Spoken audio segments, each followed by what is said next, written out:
So the first thing we're going to look at is how is this equation formatted, and we like to graph, at least I do, using this equation right below, right here, which is y equals mx plus b. It helps us know what's doing what, and what these numbers mean in relation to a graph. So the first part is the slope, which is m, that y equals mx plus b, and the slope, simply explained, is like the steepness of the line. So it's going to go up some, it's going to go over some, and I'll show you what that looks like in a sec. And b is the y-intercept, and this one's really easy. That just means where does it cross the y-axis. So that's the vertical axis on an xy coordinate graph. Okay, what I've done here is drawn an xy coordinate plane. See, there are two lines intersecting in the middle. One, the horizontal one, is the x-axis, with the positive being to the right and the negative being to the left, and the vertical one is the y-axis, with the positive going up and the negative going down, giving us 4 quadrants.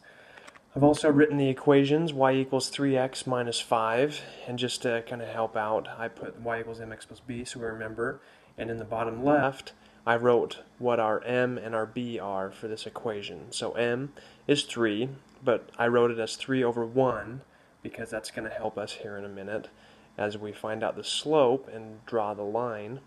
And then b, or the y-intercept, is negative 5. Okay, so the best way to start this is to find your very first point. And the easiest one on this equation is to just get the y-intercept, which is where the line will cross the y-axis. So I counted negative 1, negative 2, negative 3, negative 4, negative 5, tick marks down on the y-axis, and drew a dot at negative 5, as you can see. So that's our first point. Okay, the next step is to find your second point in relation to the first point that you found. And this is where rise over run comes into play. So if you look at the slope right here, m equals 3 over 1. The rise is just talking about how far up you're going to go. So it's talking about your shift in the x direction. Sorry, the y direction. Your run is how far you're going to go this way. So m equals 3 over 1. That means that we're going to rise 1, 2, 3 tick marks up because it's positive, and we're going to go over 1 because the 1 is also positive. So that gives us this point in relation to this point, and now that's going to help us draw our line. Okay, with our 2 points, I've drawn a line that goes through both of them. It's not perfect, but I think you understand the point.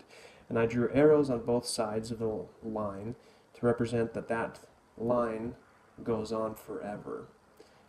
The equation that we wrote, y equals 3x minus 5, defines this line, and when we have this y and x axes, then we can find out the slope and we can find out the line. That's it. Bye.